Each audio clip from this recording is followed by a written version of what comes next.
Soyez gentil, n'approchez pas trop. N'approchez pas trop. Ne restez pas là, en arrière. Soyez gentil de reculer, Dis donc, reculez. Tom, c'est cette chose qui peut voler? Mais oui. Elle peut encore voler après ce qui s'est passé. Oh, je pense que oui. Mais comment ça? Oh, je Mais sais comment rien. tu peux savoir qu'elle peut encore voler? Monsieur O'Connor le prétend. Mais qui c'est ce monsieur O'Connor? Mais celui qui se trouvait à bord du ballon, voyons. Il y avait quelqu'un à bord? Mais oui, il faut quelqu'un pour le diriger. D'Ivoire, ce jeune homme, il est gravement blessé. Oh non, c'est pas très grave. Eh bien, je pense que c'est bien fait pour lui. Il était puni par le bon Dieu. Mais pourquoi ça? Mais parce qu'il n'a pas apprécié qu'un homme commette le crime de voler dans le ciel. Le ciel n'est pas réservé au bon Dieu, les hommes peuvent y aller. N'oubliez pas qu'on est tous capables de nager dans une rivière ou de partir en bateau sur la mer. Alors si l'homme est libre de se promener sur la mer, il peut aller dans le ciel. Non, touche pas, s'il te plaît, touche pas ça, s'il te plaît. Oh, d'accord, Tom, d'accord. Dis-moi, tu as parlé toi aussi à l'homme qui se trouvait à bord? Ah ouais? Alors il t'a sûrement expliqué pourquoi son ballon est tombé? Il n'a pas eu suffisamment de temps pour nous l'expliquer. Monsieur O'Connor était très pressé de partir en ville avec le shérif pour s'occuper de faire rapidement prendre son ballon. Et c'est lui-même qui nous a demandé d'empêcher le monde d'approcher de trop près. Est-ce qu'on peut pas monter à bord? Mais non, Arthur nous a bien dit de laisser monter personne. Oh, juste pour voir. Mais qui c'est Arthur? Arthur? Mais c'est Monsieur O'Connor, c'est lui qui se trouvait à bord. N'approchez pas du ballon! Oui, écartez-vous, écartez-vous, s'il vous plaît.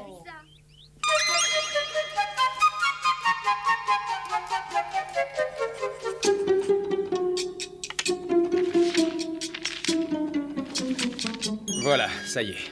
Alors, soyez assez aimable pour porter immédiatement ce pli aux services spéciaux de l'armée. Eh bien, il s'agit des services spéciaux de l'armée à Chicago, tu as bien compris. Oui, j'ai compris, merci. Et quand penses-tu arriver là-bas? Vous savez, c'est très urgent. Oh, je sais pas trop, mais je peux vous assurer en tout cas que je dormirai pas. Oh, tu arriveras peut-être demain soir. Oh non, pas avant après-demain. Et le plus rapide, je crois, que c'est d'aller à Springfield pour attraper la diligence. Oui, je crois que tu as raison, ce sera le mieux comme ça. Vous n'avez pas d'autres messages, monsieur?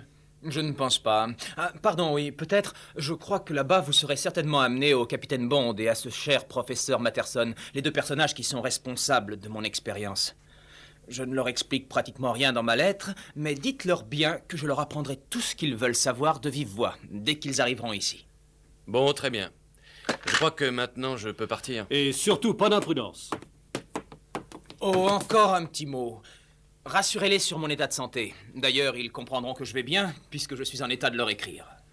Comptez sur moi, je leur expliquerai bien tout ça en détail. Mais la blessure que vous avez au front recommence à saigner. Ah, c'est vrai? Oh, Ah oui, vous devriez voir un docteur. oui. Bon, allez, j'y vais.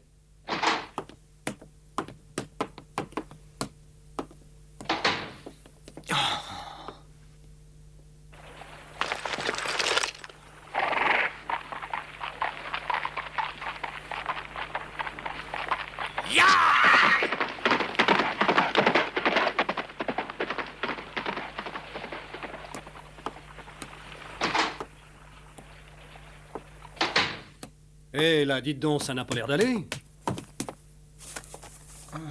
Oh non, c'est pas grave, ne vous inquiétez pas, c'est seulement un peu de fatigue. Oh, c'est beaucoup plus qu'un peu de fatigue. Vous êtes resté des heures en l'air dans votre ballon à lutter contre les éléments. Vous êtes certainement complètement épuisé. Oui, je pense que vous avez peut-être raison. Je suis resté bien longtemps dans ce ballon.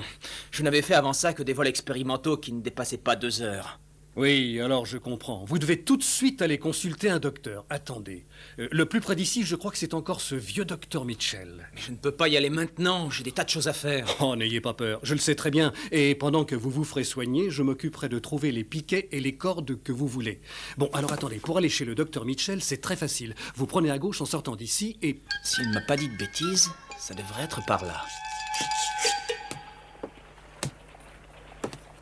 Ah, c'est ici, docteur Mitchell. Oh, oh, pardonnez-moi. Il n'y a pas de mal.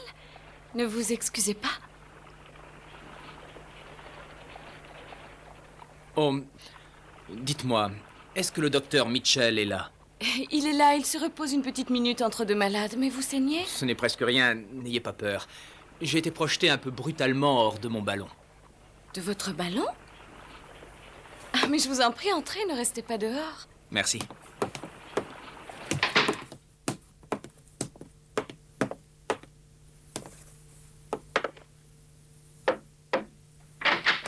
Oui, Marie? Tu n'es pas allé voir le ballon? C'est incroyable, docteur, mais le jeune homme qui se trouvait tout à l'heure à bord du ballon est justement ici. Il est blessé. Bon, bah fais-le venir, s'il te plaît. Voulez-vous entrer? J'ai besoin de vos soins, docteur. Asseyez-vous là, s'il vous plaît. Oh, mais d'abord, il me faut vous apprendre une mauvaise nouvelle, docteur. Je n'ai pas le moindre argent sur moi. C'est pas bien grave. C'est à cause d'une mauvaise manœuvre, je me suis envolé dans le ciel ce matin. Oui, dans votre grand ballon. Ah, ça ne doit pas être une sensation désagréable. Bon, vous me réglerez mes honoraires en m'emmenant faire une promenade un jour avec vous, quand le ballon sera réparé. Bon, maintenant, montrez-moi ça. Bien, je me suis cogné la tête contre un arbre quand j'ai été éjecté. Ah, c'est pas bien grave, un simple bobo. Donne-moi le désinfectant, s'il te plaît. Oui.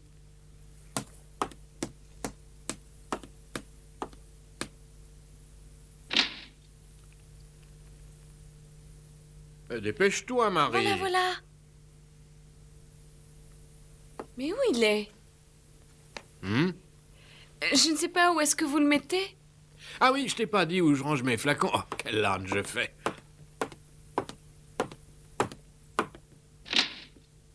Tu vois, juste en face, tu t'en souviendras? Ah oui. Ça va vous piquer sans doute un petit peu, soyez sur vos Oh, gardes. mais je sais très bien ce que c'est. Ah, quelqu'un qui a le courage de monter dans le ciel ne craint pas la piqûre d'un désinfectant. Oh! Oh, ça me brûle, mais c'est pas supportable! Aïe! Oui.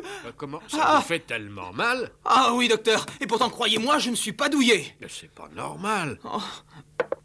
Oh, mais je comprends, c'est de l'alcool à peine dilué.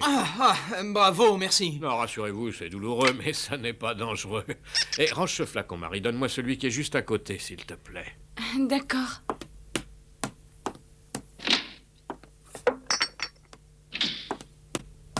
Celui-ci? Oui, c'est ça, merci. Oh, docteur, attendez un peu. Non, non, n'ayez pas peur. Et puis, excusez Marie, c'est une débutante. Mais Marie n'y est pour rien. Ne lui reprochez pas cette étourderie. Et quelle importance entre nous. Moi, quand j'ai vu le ballon tout à l'heure, il arrivait de cette direction-là. Il commençait déjà à baisser. Il a fini par s'écraser sur un arbre au sommet de la colline. Vous avez eu de la chance d'être aussi légèrement blessé. Oh oui, alors. Et pour tout vous avouer, j'ai vraiment cru ma dernière heure arriver. Le choc a été très brutal. Et quand j'ai été projeté sur le sol, j'ai perdu connaissance un instant. Ah, vraiment? Et pendant que j'étais étendu sans connaissance, c'est là que sont arrivés ces deux garçons, Huck et Tom. Ça alors, vous avez dit Tom? Pourquoi? Vous connaissez Tom? Oh, je le connais très bien même. C'est pour ainsi dire mon frère. Expliquez-moi ça. C'est simple. Tom est mon cousin, mais il y a quelques années, ses parents sont morts et alors nous l'avons naturellement recueilli dans la famille. Ah oui, d'accord, je comprends maintenant. Et bien entendu, il est devenu un frère pour vous. Ce qui m'a beaucoup étonné chez Tom, c'est sa grande compétence au sujet des ballons. Parce qu'en principe, les garçons de son âge qui habitent les petites villes comme la vôtre ne connaissent rien là-dessus. Ah, c'est vraiment curieux ce que vous me racontez là, parce que Tom ne lit pratiquement jamais. Alors je me demande où il a bien pu apprendre quelque chose sur les ballons. Ça doit sans doute le passionner, il doit arriver de voler en plein ciel. Mais c'est normal d'être passionné à son âge.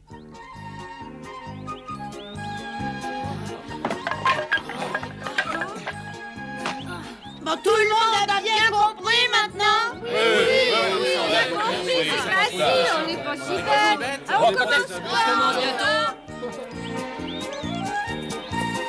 Vous êtes vraiment en plein sur la colline. Oui, mais j'ai tremblé rétrospectivement en me disant qu'avec moins de chance, j'aurais pu tomber au milieu du Mississippi. Ah, mais vous savez nager, non? Oh, ce n'était pas pour moi que je m'inquiétais, c'était seulement pour le ballon.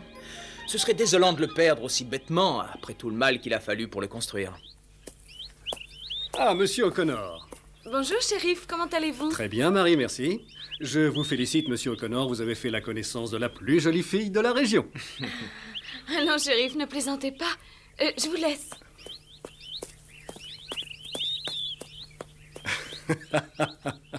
J'ai fait apporter ce que vous m'avez demandé.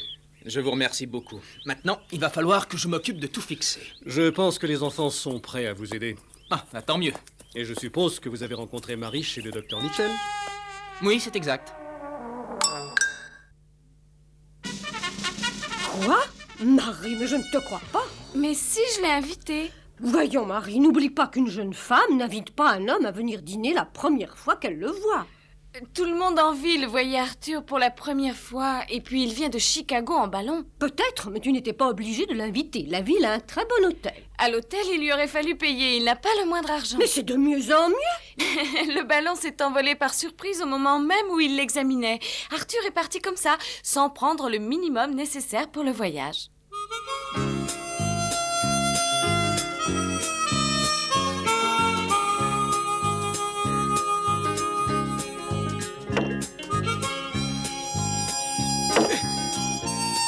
Allez, vas-y. Non, attends, laisse-moi faire.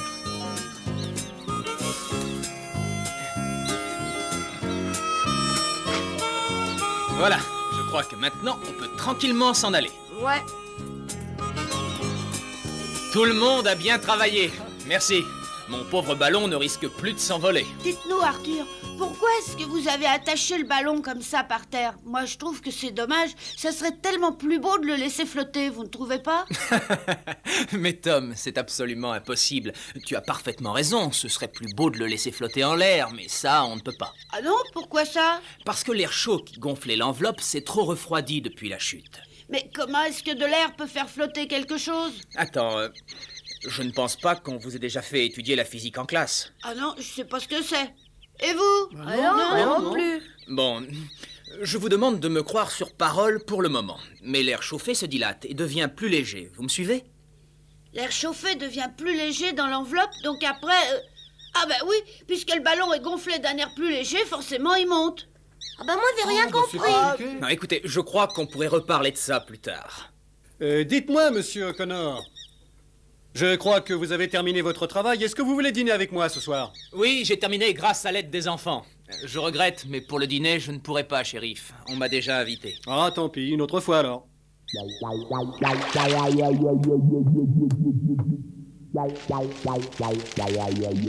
Qu'est-ce que vous allez faire de ce ballon? Mais comment ça? Vous allez faire venir des gens pour l'emporter? Oui, et en attendant, il restera où il est. Ah, Mais pourquoi est-ce que tu me demandes ça? parce que je voudrais que vous m'emmeniez faire un tour dedans. Mais c'est impossible. Comme je te l'ai déjà expliqué, maintenant l'air est froid. Oui, mais il suffit simplement de le chauffer, pas vrai? Oui, mais ça nous poserait quelques problèmes. Mais on peut essayer. Or, c'est ma meilleure occasion de monter dans un ballon. Je vous en prie, ne la gâchez pas. Arthur, emmenez-moi en ballon. Oui, je comprends très bien. Mais je pensais seulement que puisque vous étiez venu jusqu'ici en ballon, vous repartiriez ensuite de la même manière. Ah, malheureusement, madame, nous ne sommes pas encore capables de diriger nos ballons de manière vraiment efficace. Et ma présence ici n'est pas le fait de ma volonté. C'est seulement le vent qui a amené le ballon jusqu'ici. Oui, je comprends bien. Vous n'avez pas de gouvernail. C'est exactement ça, oui, madame. En l'état actuel des choses, les ballons ne peuvent pratiquement pas être dirigés. Oh, mais Arthur, vous pourriez essayer d'inventer un moyen? Eh bien, je peux bien t'avouer que pendant que je me trouvais en l'air dans mon ballon, j'ai bien réfléchi à cette question-là. Et je me suis livré à quelques expériences en manipulant mes cordes pour essayer d'influer sur ma direction dans les airs. Ah, je manque encore d'expérience pour bien contrôler mon ballon. Pourtant, je ne crois pas trop m'avancer en vous apprenant que mes efforts n'ont pas été inutiles. Et je commençais à me diriger un peu. Et le ballon a obéi? Oui, et si je me suis posé sur cette fameuse colline, ce n'est pas par hasard. Oh non, alors, mais pas du tout. Je ne voulais pas que le ballon puisse terminer dans le Mississippi. Je ne voulais pas le perdre stupidement. Alors, en apercevant la colline, je me suis arrangé pour m'y poser. Ah oui, mais comment? Je ne saurais pas l'expliquer moi-même. Mais attention, je n'ai pu que légèrement le diriger. Très légèrement. Alors, tu comprends bien qu'après ça, je dois examiner encore plus sérieusement la question. Oh, merci, Marie. J'aimerais bien monter dans un ballon qu'on peut manier comme on veut. Oh oui, ça serait bien. Ah oui, moi aussi. Mon maître, le professeur Matterson, finira bien par trouver un moyen. C'est lui qui a fabriqué ce ballon, alors? Je voudrais vous demander quelque chose, s'il vous plaît. Oui, vas-y. Vous savez pourquoi des ballons comme le vôtre intéressent l'armée? Alors là, tu m'en demandes trop, Sid. Non, je ne sais pas. Oui, c'est une question intéressante. On peut d'abord supposer qu'on les lâcherait pour observer de haut les troupes de l'adversaire. Oui, mais pour de bons tireurs, ça ferait des cibles faciles à atteindre et ils tomberaient tous par terre. Oui, tu as parfaitement raison. Il faudrait qu'ils montent très haut pour être hors d'atteinte. Oui, mais alors s'ils montent très haut, comment ils feront pour redescendre? Oh, ce n'est pas compliqué. Il suffit de lâcher simplement de l'air ou bien de le laisser un peu se refroidir. D'accord, mais si jamais ils tombent dans le... Tom, ça suffit. Laisse manger Monsieur O'Connor. Il ne peut pas avaler une bouchée. C'est mal élevé de ta part. Bon.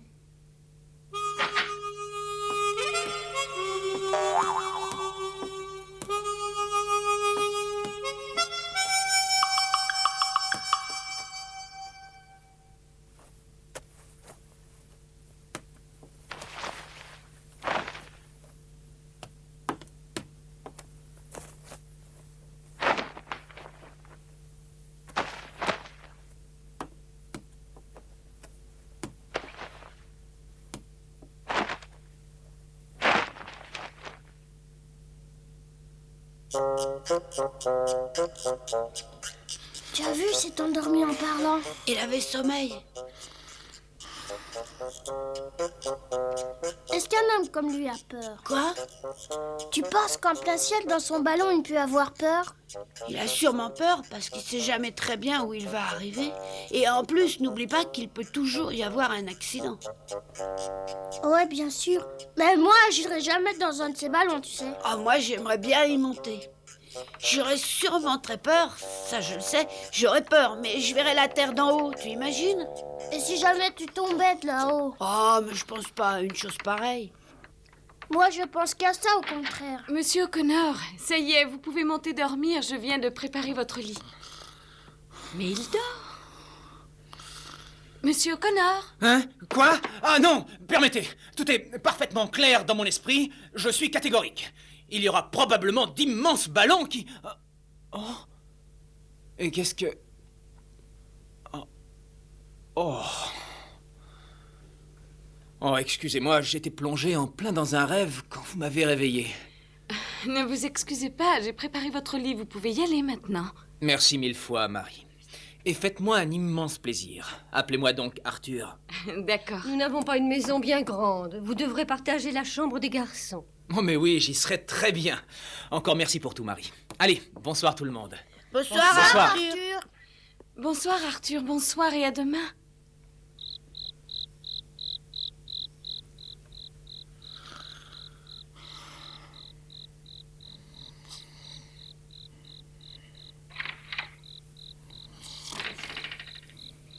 Il dort déjà, fais pas trop de bruit.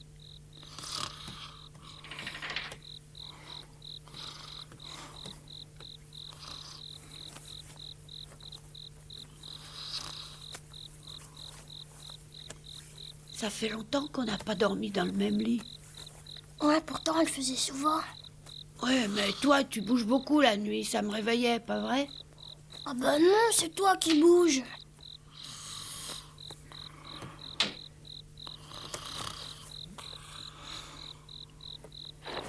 Ah, bonsoir.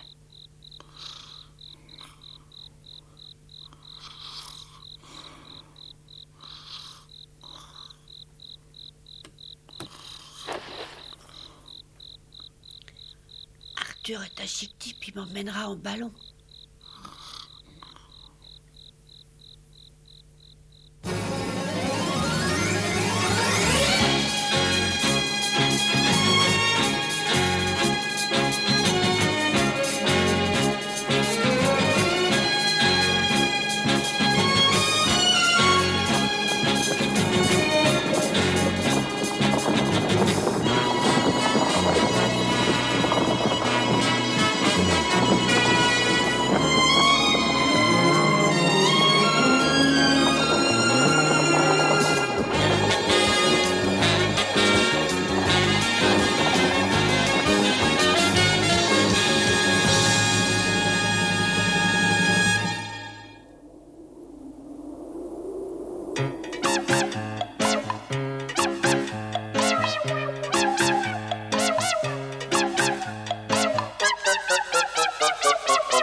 moi.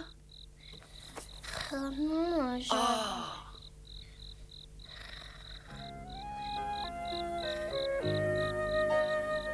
Mon rêve s'était mal terminé. Pourtant, je voulais toujours me promener dans le ciel avec ce ballon. Arthur a dit qu'il suffisait de réchauffer de l'air. Demain, je lui en parlerai. Je ferai tout pour voler dans les airs comme un oiseau. Et je sais bien que j'y réussirai un jour.